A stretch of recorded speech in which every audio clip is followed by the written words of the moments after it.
Film की शुरुआत में हमें एक अलग प्लेनेट को दिखाया जाता है जहां हम टैंकोटा गैंग नामी एक इविल एलियन ग्रुप को देखते हैं जिनके लीडर का नाम बुरारा था। वो अपने फॉलोअर के साथ क्लैंकाबोट नामी एक पावर स्फीयर का पीछा कर रहा था जो पावर स्फीयर का फर्स्ट जनरेशन था और उसके पास टेलीपोर्टेशन की पावर थी और बुरारा उसकी इसी एबिलिटी को एक्सट्रैक्ट करके हासिल करना चाहता था। क्लैंकाबोट उनसे बचने की पूरी कोशिश करता है पर आखिर में बुरारा के रोबोट्स के कारण वो पकड़ा जाता है। ये देखकर बुरारा बहुत खुश होता है और क्लैंकाबोट को अपने स्पेसशिप में लाने का ऑर्डर देता है पर तभी वो अपने एबिलिटी का इस्तेमाल करता है और कुछ ही पल में वहाँ से टेलीपोर्ट होकर अर्थ पर चला जाता है और बुरारा को हार का सामना करना पड़ता है। दूसरी ओर हम अर्थ पर एक ओल्ड फिशरमैन को देखते हैं जो रात के समय समुद्र में फिशिंग करने आया था। तभी उसे पानी के अंदर से एक विशाल आइलैंड निकलता हुआ नजर आता है जिसे देखकर वो हैरान रह जाता है। वहीं अगली सुबह हम बोबोय नाम की एक लड़के को देखते हैं जो आज अपने दोस्तों के साथ कैंपिंग पर जाने वाला था, इसलिए वो सुबह उठते ही तैयार होने चला जाता है। उसके पास ऑचोबोट नाम का एक 9th generation AI power sphere था जो उसके डे टू डे लाइफ में उसकी बहुत मदद करता था। तैयार होने के बाद बोबोय अपने दोस्तों के पास जाने के लिए निकल जाता है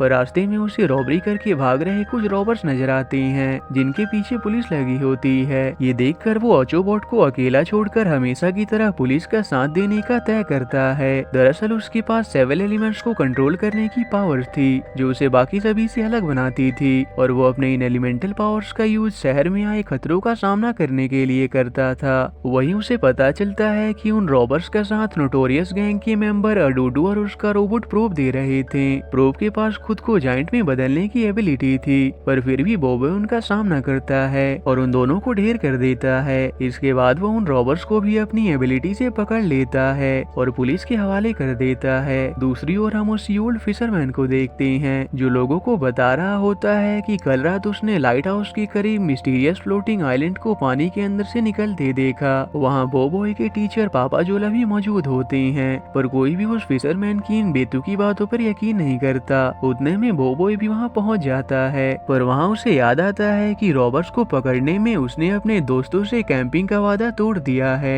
इधर स्पेसशिप में हम बुरारा को देखते हैं जो अपने फॉलोअर योयो को अर्थ पर मौजूद क्लैंकाबोट की एग्जैक्ट लोकेशन पता लगाने को कहता है। योयो को अपने सिस्टम से क्लैंकाबोट का लोकेशन तो नहीं मिल पाता लेकिन क्लैंकाबोट जैसे ही पावर स्फीयर ऑचोबोट की फ्रीक्वेंसी मिलती है जिसे वो बुरारा के टॉर्चर से डर के क्लैंकाबोट की फ्रीक्वेंसी बता देता है। ये जानने के बाद बुरारा अर्थ की ओर निकल जाता है। इधर बोबोय भागते हुए अपने दोस्त गोपाल, याया, फैंग और यिंग के पास पहुंचता है जो उससे बहुत नाराज होते हैं क्योंकि हर बार की तरह आज भी उसके कारण उनका प्लान बर्बाद हो गया था, इसलिए वो सभी उससे गुस्सा होकर वहाँ से चले जाते हैं। उनके जाने के बाद वहाँ मिस्टर जोला आते हैं जो उसकी परेशानी सुनने के बाद उसे चीयर करने की कोशिश करते हैं और उसे बताते हैं कि कल वो स्क्विड फिशिंग के लिए जाने वाले हैं। ये सुनकर बोबोय भी अपने दोस्तों को लेकर उनके साथ जाने का तय करता है ताकि इस तरह से उसके दोस्त उसे माफ कर दें। उसी रात बोबोय जब सो रहा होता है तभी अचानक ऑचोबोट एक्टिव हो जाता है और क्लैंकाबोट नामी वही पावर स्फीयर उसे कांटेक्ट करते हुए उसे फ्लोटिंग आइलैंड जाने को कहता है पर आगे की बात बताने से पहले ही बोबोय ये देख लेता है और उन दोनों का कांटेक्ट टूट जाता है। ऑचोबोट भी ये देखकर हैरान होता है कि अभी उसके साथ क्या हुआ था।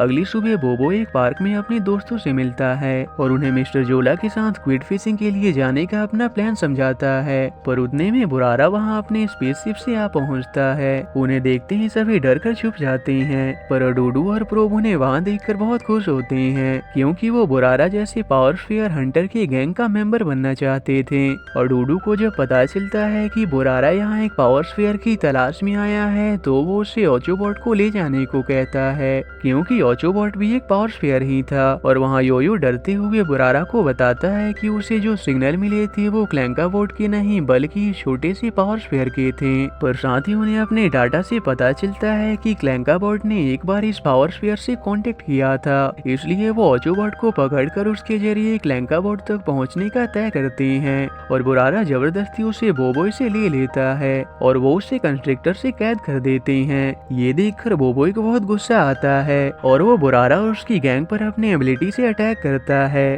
पर उसका हर बार नाकाम रहता है। ये देखकर उसके दोस्त भी उसकी मदद के लिए आते हैं, जिनके पास खुद भी यूनिक मैजिकल एबिलिटी थी। वो सब मिलकर बुरारा की गैंग को रोकने की कोशिश करते हैं, पर बुरारा की ब्लैक होल सेक्शन क्रिएट करते ही सभी मुसीबत में पड़ जाते हैं और बुरारा उन्हें बड़ी आसानी से चकमा देकर ऑचोबोट को वहाँ से लेकर निकल जाता है। अब अडोडू और प्रोब ने भी बुरारा की गैंग को ज्वाइन कर लिया था।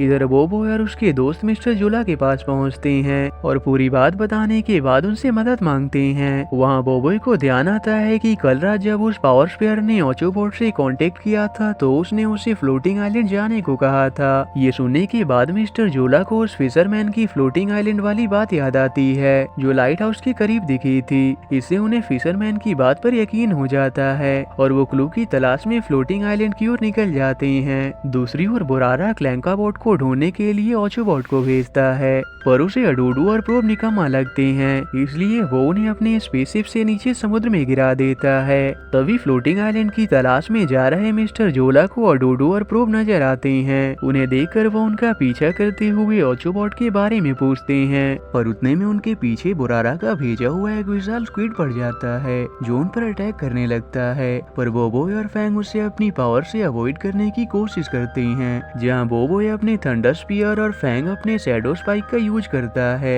तभी आया को फ्लोटिंग आइलैंड नजर आ जाता है और वो फाइनली उस आइलैंड के करीब पहुंच जाते हैं। वहाँ डोडू और प्रोब उन्हें भी अपने साथ ले चलने को कहते हैं। तभी वो स्क्विड वापस से आ जाता है, इसलिए याया नाव को हवा में फ्लोट करते हुए ऊपर ले जाने लगती है, पर वो स्क्विड भी फ्लाई कर सकता था। तब फाइनली उससे छुटकारा पाने के लिए गोपाल अपने मॉलिक्यूलर मैनिपुलेशन की एबिलिटी का इस्तेमाल करता है, जिससे वो स्क्विड फ्राइड में ट्रांसफॉर्म हो जाता है। इसके बाद वो उस आइलैंड पर पहुंचते हैं, जहां उन्होंने अडोडू पर भरोसा न होने के कारण उसे रस्सी से बांध रखा था। वहां डोडू उन्हें बताता है कि बुरारा ने हमें जहाज से फेंकने से पहले ऑचोबोट को इसी आइलैंड पर क्लैंका बोट को ढूंढने भेजा था। रात होने पर भी जब उन्हें ऑचोबोट कहीं नहीं मिलता तो वो सुबह होने तक एक जगह कैंप लगाकर ठहरते हैं। इधर ऑचोबोट को कंट्रोल करते हुए योयो उसे क्लैंका बोट की तलाश में एक केव में ले जाता है, पर जैसे ही वहाँ योयो को क्लैंका बोट नजर आता है वो ऑचोबोट पर हमला कर देता है, जिससे ऑचोबोट कंस्ट्रक्टर से अलग हो जाता है और योयो का ऑचोबोट से कांटेक्ट छूट जाता है। और जैसे ही बुरारा को पता चलता है कि बोबो भी उस आइलैंड पर पहुंच चुका है तो वो उन पर हमले के लिए रोबोट शार्क भेजता है। अब कंस्ट्रक्टर के टूटने से ऑचोबोट बोबो से कांटेक्ट कर सकता था, पर उसके कुछ कहने से पहले ही उसका कांटेक्ट छूट जाता है। इससे पैनिक होकर बोबो उसी समय ऑचोबोट को ढूंढने निकल जाता है, पर मिस्टर जोला के नींद में होने के कारण वो उन्हें वहीं छोड़ जाते हैं। फैंग अपने घड़ी के जरिए ऑचोबोट का सिग्नल देख सकता था, इसलिए वो सिग्नल का पीछा करते हुए आगे बढ़ते जाते हैं और फाइनली उस केव में उन्हें ऑचोबोट मिल जाता है, पर वहाँ उसे क्लैंका बोट के साथ देखते ही बोबो एक क्लैंका बोट पर अटैक कर देता है, क्योंकि वो उसे टैंकोटा गैंग का मेंबर समझ रहा था। पर तब ऑचोबोट उसे ऐसा करने से मना करता है और बताता है कि क्लैंका बोट को उसकी जरूरत है। वहाँ क्लैंका बोट उन्हें बताता है कि मैं पावर स्फीयर का फर्स्ट जनरेशन हूँ और मेरे पास टेलीपोर्टेशन की पावर है, पर अब मेरी एनर्जी बिल्कुल खत्म हो चुकी है। असल में उसी ने ऑचोबोट को कांटेक्ट किया था ताकि वो उसे अपने तक बुला सके। वो अपने इस टेलीपोर्टेशन पावर को ऑचोबोट में ट्रांसफर करना चाहता था, ताकि अगर कभी वो बुरारा के हाथों पकड़ा जाए तो उसके हाथ उसकी टेलीपोर्टेशन एबिलिटी ना लग सके, क्योंकि अगर गलती से भी बुरारा को उसकी टेलीपोर्टेशन एबिलिटी मिल जाएगी तो वो और ज्यादा शक्तिशाली हो जाएगा और उसके लिए अलग अलग प्लैनेट्स को कैप्चर करना और भी आसान हो जाएगा। इसलिए क्लैंका बोट का अपने टेलीपोर्टेशन एबिलिटी को ऑचोबोट में ट्रांसफर करना बहुत जरूरी था, पर इससे पहले उन्हें पावर स्फीयर लैब जाना था ताकि वो ऑचोबोट को अपग्रेड कर सके। उतने में वहाँ बुरारा पहुँच जाता है, पर बोबो और फैंग उसे और उसकी गैंग को डिस्ट्रैक्ट करते हुए केव से बच निकलते हैं। इधर बोबो की एब्सेंस में अडोडू बचकर वहाँ से निकलने की कोशिश कर रहा था, पर मिस्टर जोला उन्हें देख लेते हैं। तब अडोडू उनसे झूठ बोल देता है कि वो टैंकोटा गैंग के पीछे जा रहे थे, क्योंकि उन्होंने बोबो और उसके साथियों को अगवा कर लिया है। ये सुनने के बाद मिस्टर जोला अडोडू और प्रोब को रस्सी की कैद से आजाद कर देते हैं और उनके साथ बोबो के जूतों के निशान के जरिए उनके पीछे जाने लगते हैं। उतने में वहाँ बुरारा का भेजा हुआ वो रोबोट शार्क पहुँच जाता है, जो उन पर हमला करने के लिए उनके पीछे पड़ जाता है। और उसी दौरान एक समय ऐसा आता है जब वो तीनों एक चट्टान से नीचे गिरने वाले होते हैं और उन पर हमला करने की कोशिश में वो शार्क भी नीचे नीचे गिरने वाला होता है, पर मिस्टर जोला उसे पकड़ लेते हैं। दूसरी ओर क्लैंक का बोट बोबोय और उसके दोस्तों को उस जगह ले जाता है जहाँ सारे पावर स्फीयर बनाए जाते थे, पर वहाँ उनके पावर स्फीयर लैब में जाने से पहले ही बोरारा और उसकी गैंग वहाँ पहुंचकर उन पर हमला कर देती है। और इस बार बोबोय और फैंग का कोई हमला काम नहीं आता, पर तब याया और यिंग उनकी मदद करते हैं और सुपर पंच और स्लो मोशन फील्ड के अपने रिस्पेक्टिव पावर की मदद से नाज को ढेर कर देते हैं। उसी दौरान ठोकर लगने से बोबोय और बाकी सभी प्लेटफॉर्म पर आ गिरते हैं और नाज बोबोय और उसके साथियों को रोकता है। उसी दौरान वो ट्रांसफॉर्म होकर अपने असली फॉर्म में भी आ जाता है और अपने रास्ते में आने वाले रुकावटों को तोड़ते हुए बोबोय और उसके साथियों का पीछा करता है। उसी दौरान उसकी एक अटैक से जिस ब्रिज पर बोबोय और उसके साथी खड़े होते हैं वो पूरी तरह से डिस्ट्रॉय हो जाता है। इससे नाज को लगता है कि वो सभी नीचे गिरकर मारे जा चुके हैं। उतने में वहाँ बोरारा आता है जिसने फाइनली अब क्लैंक का बोट को पकड़ लिया होता है और अपने एनर्जी के कम होने के कारण इस बार वो टेलीपोर्ट नहीं हो सकता था। इस बात की खुशी मनाते हुए बोरारा अपने गैंग के साथ अपने स्पेसशिप की ओर निकल जाता है, पर तभी हमें पता चलता है कि बोबोय और उसके साथी प्लेटफॉर्म के नीचे छुपे होते हैं। दूसरी ओर उस शार्क की मदद करने के बाद वो मिस्टर जोला का बहुत अच्छा दोस्त बन चुका था और वो बोबोय की तलाश में होते हैं, पर तभी उन्हें आसमान में बोरारा और उसकी गैंग को देखकर पता चल जाता है कि उन्होंने क्लैंक का बोट को पकड़ लिया है, इसलिए वो उनके पीछे जाते हैं। वहीं बोरारा अपने स्पेसशिप से नीचे लैंड करता है और क्लैंक का बोट की टेलीपोर्टेशन एबिलिटी को एक्सट्रैक्ट करने की प्रक्रिया शुरू करता है। उसी दौरान मिस्टर जोला अपने टीम के साथ पहुंचकर चुपके से उनके स्पेसशिप में घुस जाते हैं। इधर बोबोय और उसके साथी ऑचोबॉट के साथ ढूंढते हुए पावर स्फीयर लैब पहुंचते हैं, जहां उन्हें लैब का एआई असिस्टेंट मिलता है जो उन्हें खुद को इंट्रोड्यूस करता है। उसका काम क्लैंक बोट के कहे अनुसार ऑचोबॉट को अपग्रेड करना था। इसके बाद वो ऑचोबॉट को अपग्रेड करना शुरू करता है। थोड़ी देर बाद ऑचोबॉट पूरी तरह से अपग्रेड हो चुका था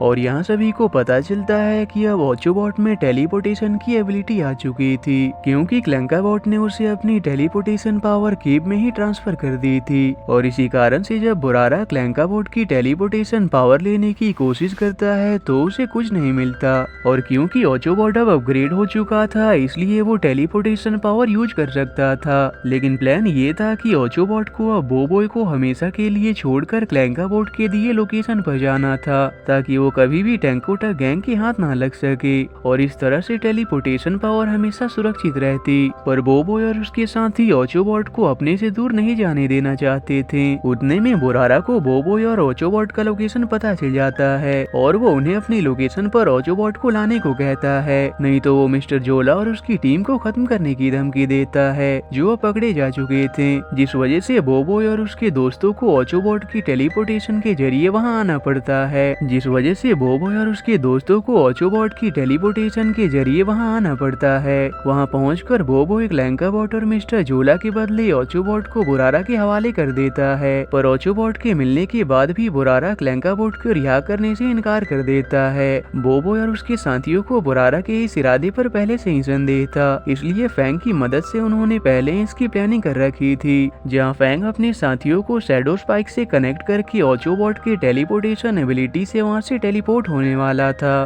पर टेलीपोर्ट होने से पहले ही बोरारा की एक गैंग मेंबर के अटैक से उनका प्लान फेल रहता है। पर अब बोबोय के धोखा देने से बोरारा इतना गुस्सा हो चुका था कि वो ऑचोबॉट की टेलीपोर्टेशन पावर लेकर उसे फेंक देता है। टेलीपोर्टेशन पावर के मिलने से बोरारा अब और भी ज्यादा शक्तिशाली हो चुका था, इसलिए उस पर बोबोय का कोई हमला काम नहीं आता और उसके वाटर और फायर मॉब्स की एबिलिटी भी नाकाम रहती है। फैंग भी उसकी मदद नहीं कर पाता। अब तक ऑचोबॉट भी डिस्ट्रॉय हो चुका था, पर जाने से पहले वो अपने न्यू पावर को बोबोय और उसके दोस्तों को दे जाता है, जिससे उनकी एबिलिटी पहले से बहुत अधिक अपग्रेड हो चुकी थी। इससे अब वो सभी मिलकर बोरारा और उसकी गैंग का सामना कर पाते हैं। बोबोय के फायर और वाटर की एबिलिटी के ब्लेज और आइस में अपग्रेड होने से अब वो बहुत पावरफुल बन चुका था, जिसे वो बोरारा पर बहुत भारी पड़ता है। साथ ही वो अपने आप को 5 पर्सनैलिटी में स्प्लिट कर लेता है, जिसके कंबाइन एफर्ट के आगे बोरारा टिक नहीं पाता और इस तरह से आखिर में उसे और उसकी गैंग को हार का सामना करना पड़ता है। मौके का फायदा उठाकर कीकी ने जिस दौरान मिस्टर जोला, डूडू और प्रूव को बांध रखा था, तभी वहाँ रोबोटिक शार्क आता है